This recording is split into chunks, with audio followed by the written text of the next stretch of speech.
de entrevistar Felipe Matos, uma figura que tem uma relação muito próxima com o Startup Show.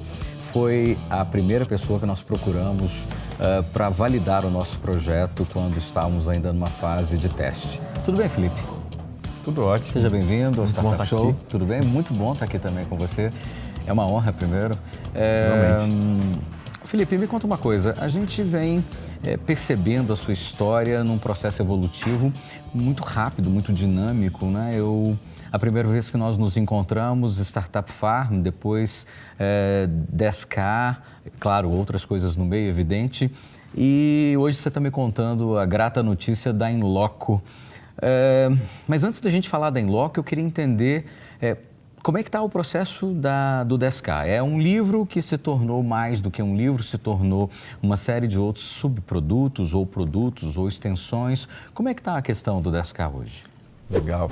Olha, 10K é mais do que tudo um produto da minha jornada empreendedora nesse universo de empreendedorismo e traz também o marco aí das 10 mil startups, né? Que é o número de startups que de alguma forma passaram pelas iniciativas que eu fundei, que eu apoiei ao longo dos últimos 20 anos. Então isso deu origem a um livro, que é o livro 10 mil startups, que é uma espécie de guia para o empreendedor que quer começar desde a fase inicial até os momentos de formação de equipe, captação de investimento, crescimento. E o livro, uma vez lançado, com muitos casos do Brasil, trouxe o interesse de muitas pessoas, empresas, por cursos, por palestras. E aí isso deu origem à 10K, né? Que é a empresa que hoje gerencia o conteúdo de empreendedorismo que eu tenho criado desde então. Entendi. Agora, a gente estava falando aí de evolução, de processos, né? Ou seja, essa sua história é muito rica e ela traz um componente de educação muito premente, muito forte, né? Ao tempo inteiro. A cada pedaço da sua jornada, a educação sempre foi um ato contínuo e muito proprietário do Felipe, mas ao mesmo tempo numa colocação de crescimento do nosso ecossistema. Como é que o Felipe vê esses últimos 20 anos de jornada e principalmente esses últimos 10 anos que as evoluções foram ainda maiores e mais efetivas? Olha, lá, ótima pergunta. Quando eu comecei lá em 99, eu tinha 16 anos, a gente não tinha praticamente ecossistema, né? Sim. A minha primeira startup, os investidores anjos que a gente custou a conseguir, pediram 80% do negócio por um investimento baixíssimo. E a gente topou na época. Claro, primeiro eu tinha 16 anos e não tinha muita ideia do que eu estava fazendo, mas também não tinha muita opção, era topar ou topar. E de lá para cá, obviamente, o ecossistema se desenvolveu muito e eu acho que a minha carreira também, eu fui traçando os meus próximos passos muito de acordo com os gaps desse ecossistema ao longo do tempo. Então, depois de ter feito o meu negócio e percebido o quanto faltava apoio para esses empreendedores em estágio inicial, eu fundei a primeira aceleradora de negócios do Brasil nessa área tecnológica, uma das primeiras, o Instituto Inovação, lá em 2002. Depois a gente conseguiu fazer esse formato funcionar e precisava escalar isso. E aí isso levou à criação de um dos primeiros grandes fundos de capital semente do Brasil, o Fundo Criatec. Depois, no Fundo Criatec, a gente percebeu um número muito grande de startups que existia no Brasil, que estava buscando investimento e que não conseguia, porque ainda não estava no estágio que um fundo investiria. E como faltava as etapas anteriores, principalmente no universo digital. Então, daí surgiu a Startup Farm, que foi a primeira aceleradora de startups focada no universo de startups digitais, né, que eu pude fundar. Esse modelo funcionou muito bem, a gente conseguiu muito êxito em transformar ideias, né, ou startups em estágio inicial em negócios bem-sucedidos, mas muito localizado.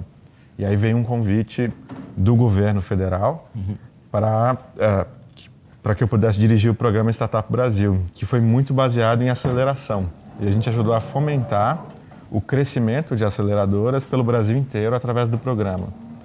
E aí, na minha saída do Startup Brasil, Eu percebi muito o quanto o poder público, o governo, não entendia da realidade do empreendedor e precisava ter mais acesso, né? Nós, empreendedores, também precisávamos estar mais próximos para levar as demandas, para sugerir boas políticas públicas. Daí nasceu o Dínamo, que é um grupo uma associação sem fins lucrativos, com várias lideranças do ecossistema, que dialoga com os governos para melhorar as políticas públicas nessa área. Entendido. Você fez duas passagens que me interessam muito. A primeira diz respeito à questão da educação e do conhecimento a esse nascente digital, a essa startup que ainda está num processo pré-acelerado. E você se dedicou ao longo da sua história muito ao pré-acelerado e trazendo ao pré-acelerado um conhecimento que ele não detinha. E uma dificuldade que ele tinha com grande intensidade, que era o que fazer, como fazer, aonde ir, com quem se aproximar, quais são os caminhos, quais são as direções. E a segunda diz respeito ao papel do governo, que sempre foi um papel muito refratário no primeiro momento, em todas as suas, ou em quase todas as suas entidades que poderiam se apropriar mais da tecnologia. Como é que o Felipe entende esse processo de uma década atrás, tanto em termos de evolução, tá? Tanto no que diz respeito aos jovens empreendedores daquela época, como também ao governo? O que mudou em uma década? Mudou bastante coisa, né? Quando a gente fala de ecossistema, eu falo em pelo menos 5 pilares, né? Então tem o pilar de capital, e aí mudou muito. Hoje tem fundo de investimento, investidor anjo, aceleradora, tem muitas opções de capital para o empreendedor. Não dá para dizer hoje que falta fonte de investimento. Perfeito. O outro é talento. Então, se lá atrás esse talento existia, ele ainda era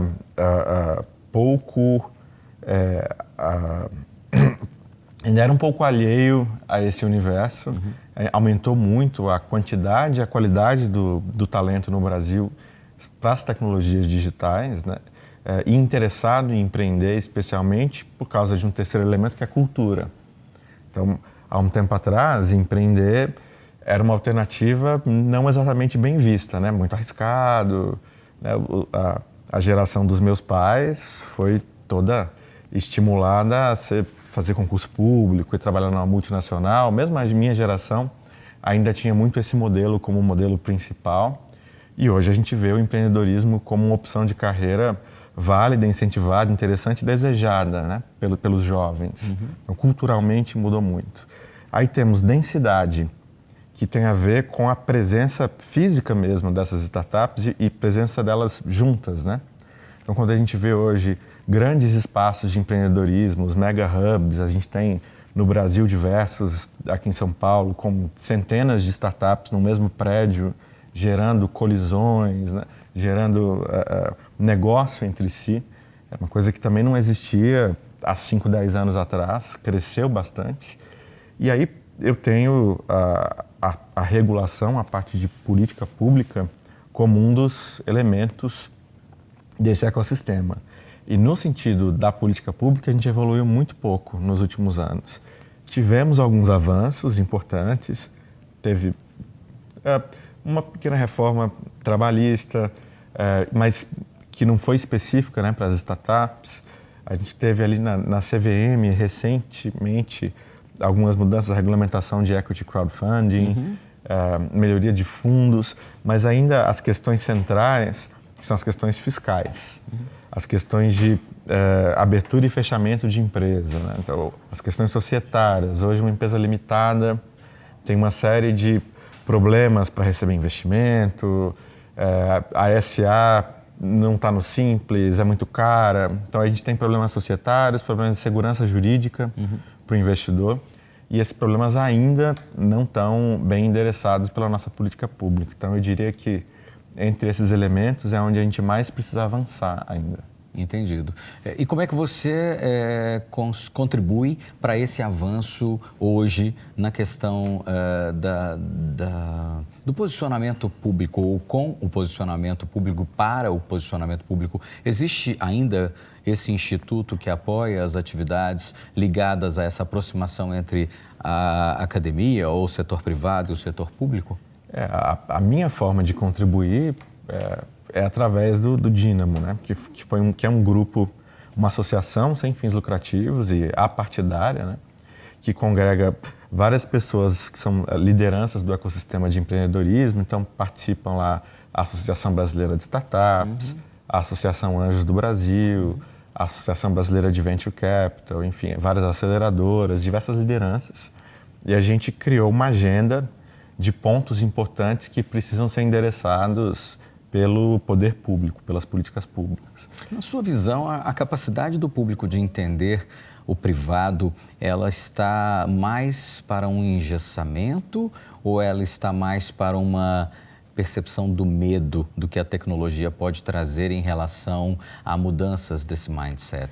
Eu não acho que é tanto o medo, eu acho que tem mais a ver com o engessamento e o afastamento, né? O universo da gestão pública está muito afastado do universo privado. Então, o gestor público, se ele não tem uma experiência como empreendedor no universo privado, ele está muito distante das necessidades e dos problemas que o empreendedor enfrenta no Brasil, né? E a falta de técnica também é um dos aspectos que não contribui para isso, né? Ou seja, a falta de gestores técnicos com conhecimento da matéria não ajuda também, né? Exato, e aí soma-se a isso uma série de elementos de como a estrutura do poder público funciona, né? Então, correr riscos no poder público é algo terrível, muito evitado. Isso faz com que uma série de camadas de controle vão sendo criadas e deixando o processo todo de gestão pública muito mais lento, burocrático,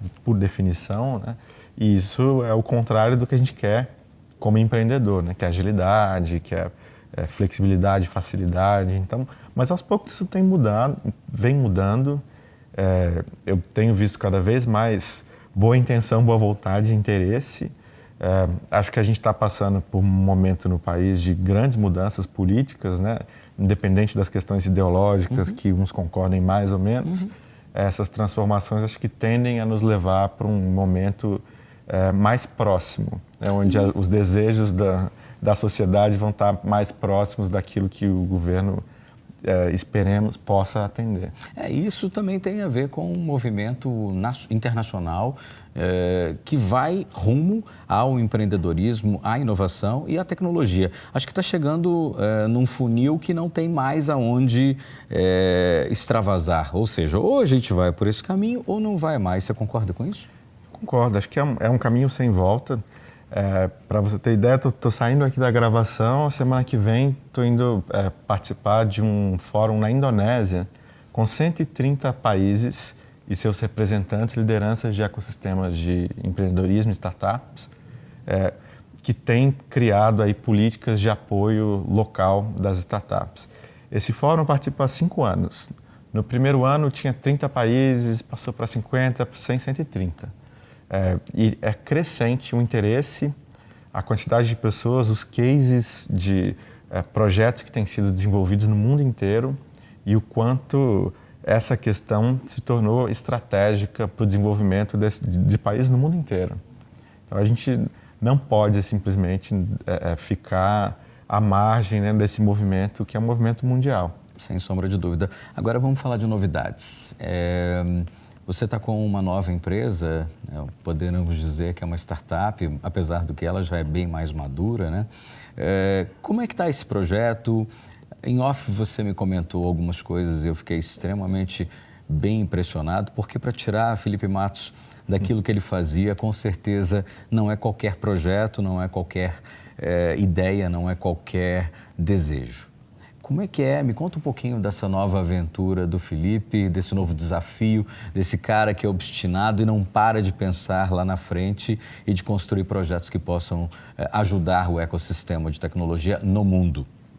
Esse acho que é um momento novo realmente. Eu deixo de trabalhar para o ecossistema, para ir trabalhar para uma startup específica. Você né, mudou de lado do balcão, então, né? Passei para o outro lado do balcão, depois de ver e atuar ajudando tantas startups, agora eu estou com a minha própria, né? Enfim, de uma equipe, são 170 pessoas na Inloco, a empresa existe já há mais de 5 anos. Eu conheço desde o comecinho, fui um dos mentores da empresa lá atrás, acompanhei a evolução. E agora ela está com desafios bastante grandes e ambiciosos, né? De se globalizar, se internacionalizar. E o que a Inloco faz, que é usar a tecnologia de geolocalização para smartphones, né? De forma muito precisa, então tem toda uma tecnologia proprietária que é 30 vezes mais precisa que o GPS, milhares de vezes mais eficiente em consumo de bateria.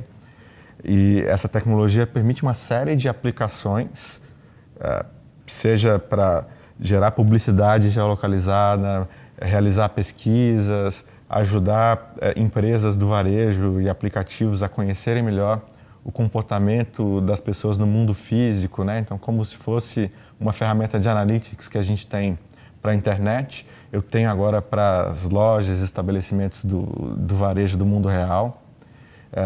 São diversas aplicações e possibilidades e a Inloco, então, tem se transformado numa plataforma tecnológica que pode ser usada por diversas outras startups para gerar valor. Vocês estão abrindo, então, APIs para que outros projetos que queiram ter uma solução mais robusta, né? Porque eu acredito que a robustez é um dos seus grandes diferenciais, pelo que você falou agora e já tinha me dito em off, mas também o que mais a Inloco traz, né? Porque eu estou vendo aqui que você cria uma nova ponte com as empresas de comunicação, fazendo análises muito mais propositivas e muito mais densas e muito mais planejadas, ou seja, os planejadores vão agradecer muito com uma ferramenta que traz esse tipo de conteúdo. Para o setor de mídia, a Inloco trouxe uma transformação muito importante na maneira com que as campanhas podem ser medidas em relação ao resultado, né? Campanhas de publicidade. Então, a gente tem uma rede de aplicativos parceiros que entregam anúncios publicitários geolocalizados para os usuários através desses aplicativos. E com a tecnologia de localização, a gente consegue medir se aqueles usuários que foram impactados, né, como um anúncio, como uma oferta, foram fisicamente até o estabelecimento que fez aquela oferta, né? Então, tem uma oferta de uma loja próxima de mim, eu fui até essa loja ou não? E a gente consegue medir isso e, na verdade, até cobrar do anunciante só por esse resultado. Então, a gente criou o CPV, que é o custo por visita. Interessante isso. Então, um lojista, ele paga para a Inloco só pelas pessoas que foram visitar a sua loja depois de terem sido impactadas por um anúncio publicitário. E a tecnologia da Inloco permite esse processo todo de localização e acompanhamento de forma muito especial em relação à privacidade. Acho importante dizer isso. Tem uma preocupação gigante com garantir a privacidade dos usuários, então nenhum tipo de dado de identificação pessoal sequer passa pela Inloco, os dados são sempre anônimos, mas permitem, com respeito à privacidade, essa inteligência sobre o comportamento de localização dos smartphones, né, num determinado local. A grande diferença que eu vejo é que vocês começam a ser mais assertivos num tipo de publicidade que é muito ampla e muito genérica, né? Você vê uma visualização, mas efetivamente o cara pode estar só rolando o dedo ali e efetivamente ele nem prestou atenção naquele anúncio. Com a Inloco isso muda de figura. Efetivamente, porque se você cobra por um custo de visita, você tem um processo muito mais denso. A pessoa vê o anúncio, é impactada por ele, geoprocessada por ele e a partir desse momento, a hora que ela entrou na loja, no estabelecimento e, enfim, vocês conseguem validar essa entrada, né, esse processo, aí sim o empreendedor, o empresário, o lojista paga a conta daquele clique. Exatamente. É claro que, né, o efeito de rolagem ele continua acontecendo, a gente continua rolando os anúncios, mas eu consigo melhorar muito o contexto onde esse anúncio é exibido, né? Então, eu vou exibir um anúncio de um estabelecimento para um usuário que está próximo daquela localização ou que acabou de entrar naquele estabelecimento e vai receber uma oferta. Então é altamente relevante. Com isso, a chance, né, de impacto efetivo é muito maior, porque estou entregando a mensagem certa, num contexto adequado. E o risco para o anunciante também é muito menor, porque ele só paga efetivamente pelas visitas geradas. Isso no modelo de mídia, né? É importante dizer que a tecnologia da Inloco, ela tem diversas outras aplicações. Então, para aplicativos, por exemplo, eles instalam o SDK, né, da tecnologia da Inloco, e eles passam a poder, por exemplo, mandar notificações push para os seus usuários em momentos muito mais precisos. Quando eles estão chegando em casa, saindo do trabalho, ou quando eles estão visitando um estabelecimento que tem uma determinada característica. Então, a gente tem visto aplicativos de ofertas, por exemplo, utilizando dessa tecnologia. Eu consigo entender quais são os estabelecimentos mais visitados por um grupo de usuários e, com isso, direcionar melhor as ações de publicidade do próprio aplicativo e por aí vai, fazer pesquisas. É uma mudança drástica, né? No jeito de fazer comunicação, no jeito de avaliar processos, no jeito de pesquisar e até mesmo em ser pesquisado, né? Com as questões que você mencionou dos critérios de sigilo e confidencialidade e outras questões ligadas ao compliance, né? Sim, hoje a gente chega em 60 milhões de aparelhos só no Brasil, ou mais outros 15 no mundo.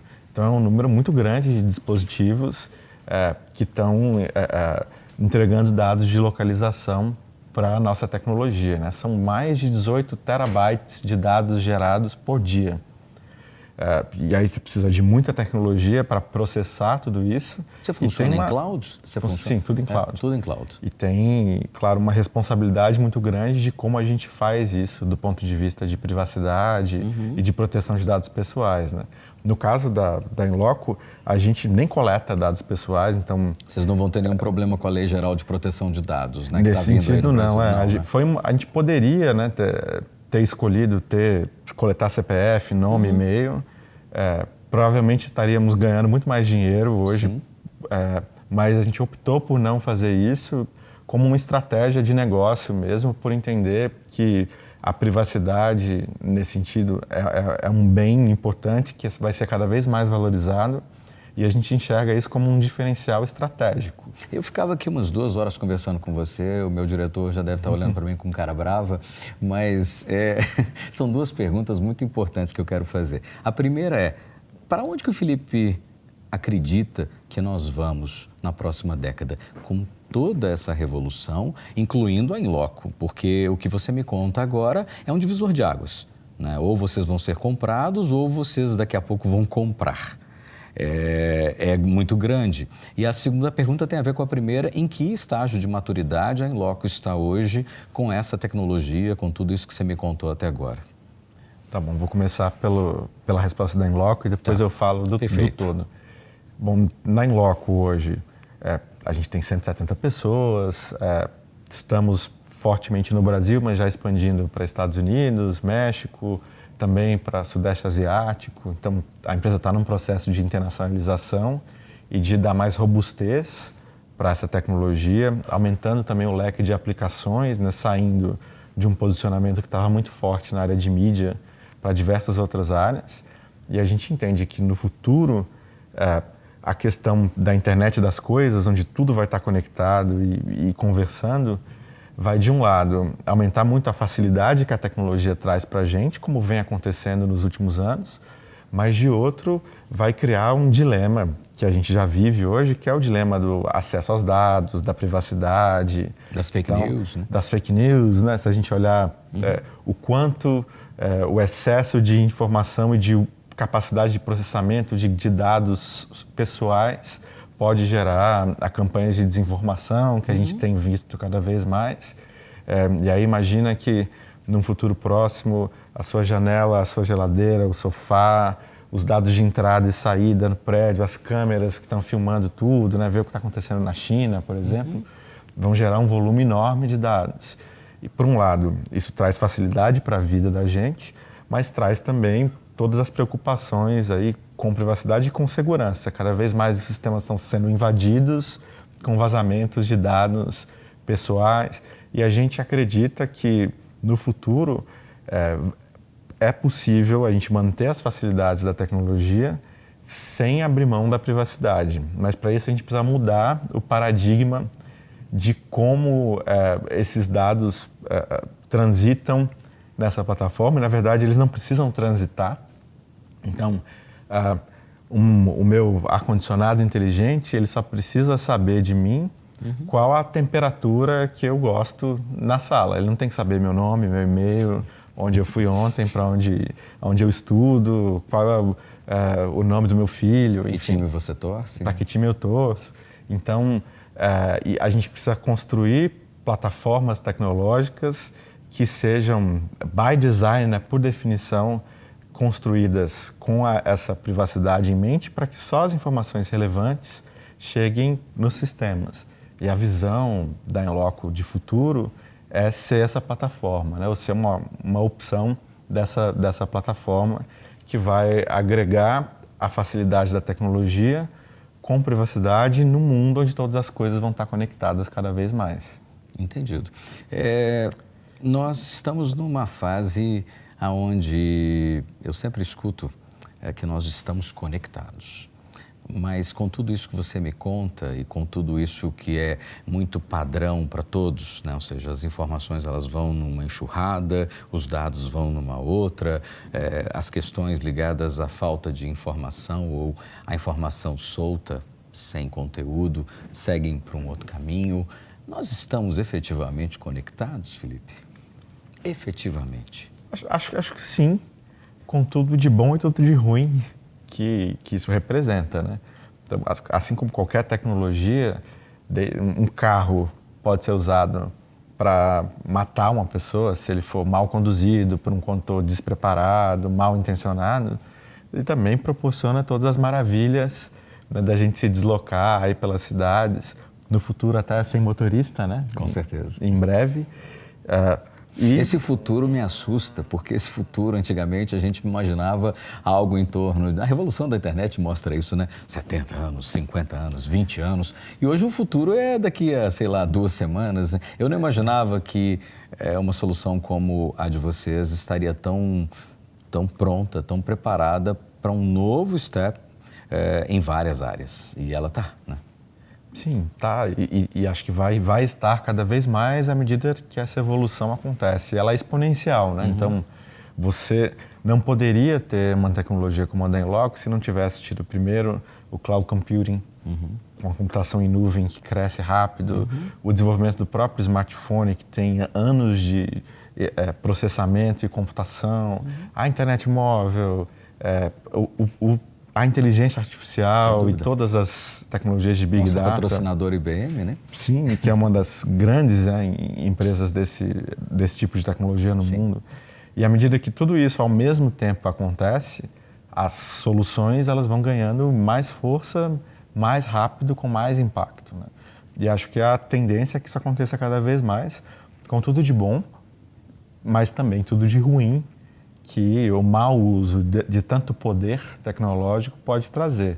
E é por isso que a gente precisa, sim, ser vigilante, sim, pensar em qual que é a regulamentação que esse tipo de tecnologia deveria ter para cuidar para que a gente consiga, ao mesmo tempo, manter os benefícios e as facilidades que a tecnologia traz, mas também cuidar dos malefícios, inclusive no sentido mais humano na história, né? Então, para pegar o outro lado da pergunta, será que a gente está efetivamente conectado?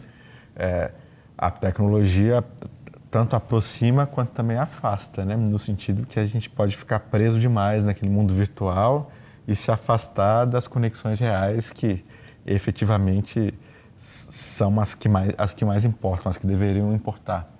E acho que é uma das doenças aí do mundo moderno que a gente também precisa lidar. Com certeza, com certeza.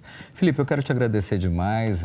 Eu ficava realmente mais uma meia hora aqui conversando com você, porque o assunto rende e a gente tem muita coisa para falar, mas se Deus quiser a gente vai ter uma outra oportunidade para conversar. Muitíssimo obrigado pela sua participação e pela sua presença e pelo seu apoio como nosso jurado aqui também no Startup Show. Valeu, é um prazer. Eu agradeço a todo mundo que está assistindo a gente também.